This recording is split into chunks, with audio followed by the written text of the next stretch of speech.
have you done to me? Wicked has proven to be yet another ambitious two-part deal that's failed to deliver a satisfying conclusion. Let's take a look at how that happened. Comparing it to part 1, which was actually pretty damn good, though a bit self-indulgent. It had good music, a satisfying narrative, a spectacle in many ways. When the leading actress says asinine shit like this, you kind of don't expect it. Suggest racism! But most of that was not imitated here. Instead, they went in this meandering direction that never seemed to move the plot forward. And the music numbers, overall pacing, various character choices led to a movie with diminishing quality. I think the biggest issue with Wicked for Good is not knowing what to do with it. That's all too common when it comes to these big-scale productions. The same thing happened with the newer It movies. Part 1, unexpectedly good. Part 2, complete mess. They did the spider thing again. You nutter! I wouldn't call this a complete mess, but part 1 had a direction. A narrative to set up, characters to develop, a pretty satisfying build-up to see just who the wizard is. I don't think it's complete perfection. I find parts of the ending a bit too rushed, like how the wizard is exposed so quickly. But getting you excited for part 2, a success it was. I like to say they just didn't stick the landing because they didn't, but it's more like most of the movie. I have to get into the narrative to fully explain this, so if you haven't seen it yet, you should have if you're going to. It's been advertised to death. I guess click off, because it's gonna be most of the video. We actually opened to a pretty damn good battle sequence, the witch fucking up the Yellow Brick Road production. It's a fun scene. As we know, Glinda and Elphaba weren't really on bad terms after the first movie, so they don't take too long to meet up. But it's only for Elphaba to say she's not gonna reason with the wizard, which makes sense because he's clearly not good, but they immediately do anyway, and even make a deal.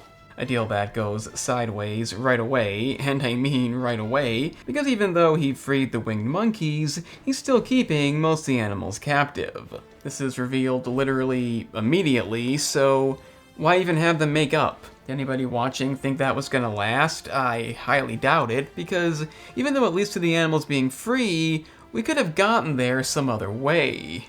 I get a musical needs excuses to give us music numbers, but it has to go somewhere. And even though they're just adapting the Broadway show mostly accurately, I hate to say this, but some things don't translate the same. Obviously, Glinda is retarded and really wants the wizard thing to work out.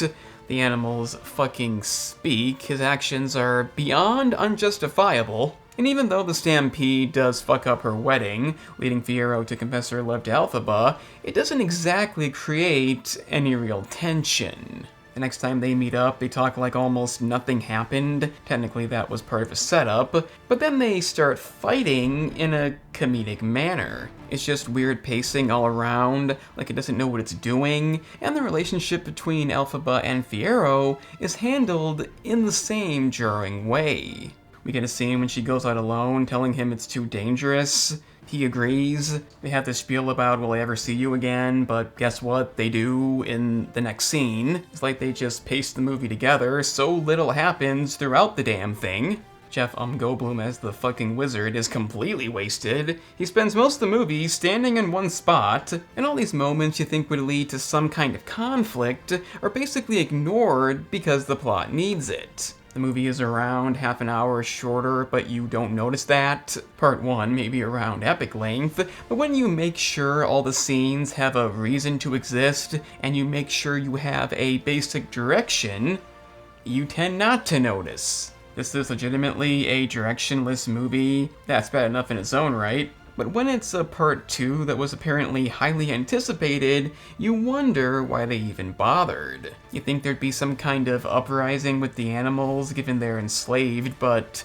it doesn't happen either, just with the flying monkeys. And if a biopic based on real stuff can make dumb changes leading to a worse movie as a result, why can't this? Does it really matter that much if we faithfully adapt the musical? Because, again, a Broadway show is not the same thing as a real movie.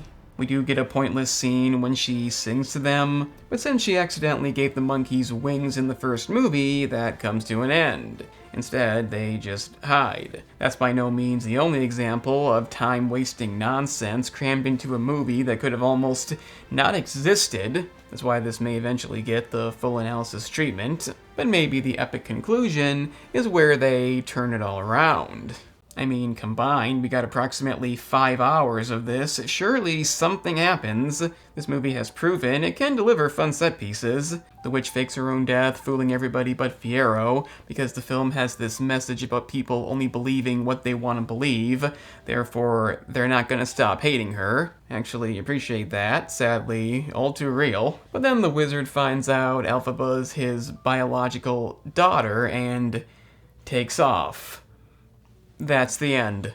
Are you out of your fucking mind? Before I saw the movie, I heard some reviews say the ending was unsatisfying, and that's beyond understated. I get it can't be a complete happy ending, and it's accurate to the musical. Glinda still believing she's dead. I'm all for that, but the way they do it is so anticlimactic. Let's just say, in comparison to the Broadway show, it doesn't translate well. It's just disappointing. You can't end a set of movies this anticipated that go on for this long on a note like that, even if it is accurate. That can be said for all these criticisms. They may have worked in the original format, but sometimes when you adapt it into a 2-part movie, it doesn't have the same effect. A lot of the bigger character moments aren't handled that good either. Seeing the Tin Man become the Tin Man, I did like that part, but the Scarecrow, that felt way too rushed. Speaking of too rushed, her paraplegic sister who runs Munchkin Land is another badly placed addition. If you're gonna have a normal character become almost dictator-like, we have to have a reason. Not wanting to be like her sister isn't enough. The only thing they can fall back on is the music, because I really enjoyed that in part 1. And as you may likely guess by now, it's just okay. The songs are fine, but not even close to as good. Nothing remotely memorable, at least in my opinion. It's obviously subjective, but it seems to be heavily agreed on that it's an obvious step down. You have all these catchy tunes in part 1, I don't see much of that here, and by the end, it just starts to drag. It doesn't keep me invested, you feel the length of the movie, which is not as long, and the music doesn't remotely do anything to save it. Also, Jeff Goldblum isn't doing anything for me either, at least in the singing aspect. It doesn't seem too enthused there. He does seemingly fit the role. Him as the wizard is a good casting choice, but he needed to do more in the movie. Honestly, his presence was stronger in part 1, maybe due to the build-up, and that's something this movie heavily needed. There are some good elements here. It's fun seeing the events of the original Wizard of Oz played out in this reimagined movie, opposed to a musical, and stuff like the Tin Man reacting, saying, "What have you done to me?" his disturbing transformation. But I wish we got more of him. He kinda got screwed the most, did nothing wrong in either of these parts. Really a tragic case. And like anything else, it's not even clear where the problem began. The conflict is just there. Dorothy not being shown was also a good idea. It was done deliberately to preserve her image. Definitely the right move, respect there. And the actual acting, the performances are beyond solid. That's not the issue. Overall, I think that comes down to what they tried to do with it. Not enough material to fill it. As a result, the second part doesn't work. By no means awful, enjoyable in a few ways, but compared to how surprisingly good the first part was, it really is just about completion now. And you wasted my time! Not really their fault, maybe a bad idea on paper, but I'd say overambitious and, again, self-indulgence is what killed this set of movies. So, let me know what you thought about Wicked for Good down in the comments. Like the video if you enjoyed, subscribe. Sharing it would be appreciated because the algorithm won't do anything. And if you don't hit the bell to get notified, you probably won't see any new videos. Recommendations also don't work. I'm the analyst, and remember kids, sometimes you can make changes. Not everything adapts well.